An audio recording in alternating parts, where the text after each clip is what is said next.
تنامية لحظ ما قاتل الحوت الجزر بندق المشتاق يتقدم لصنع دون خوف تنامية لحظ ما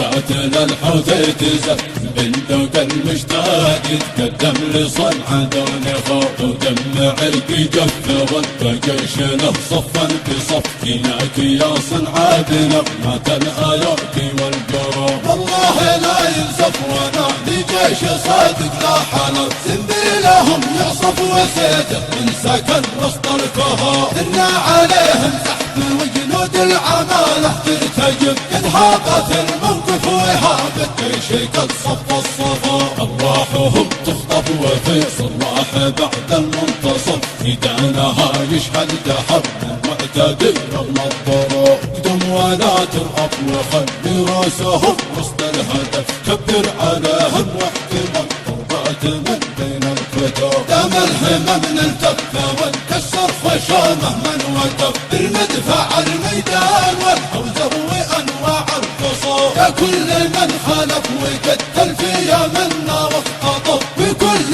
من حلف عامل إيران اسمه في الكشوف محمد المرجف ومن عند المصالح يختلف اسم الإله الطفوف الميدان وهب الحتوف اسك العدا كشف ومتفجر إذا ريده نشف أروت له نصرف من أحشام الجتار والحقوق تنامية لحظ متن وقاتل الحوت يتزف بندق المشتاق يتقدم لصنع دون خوف ودم عرقي جف والجيش له صفا بصف فيناك يا صنع بنغمة الآيات والقروب والله لا ينزف ونادي جيش صادق لا حلف سنبيلهم يعصف وسيده من سكن وسط الكهوف إنا عليهم زحف وجنود العمالة ترتجف إذ هابت الموقف وهاب الجيش قد صف الصفوف أرواحهم تخطف وفي صراح بعد المنتصف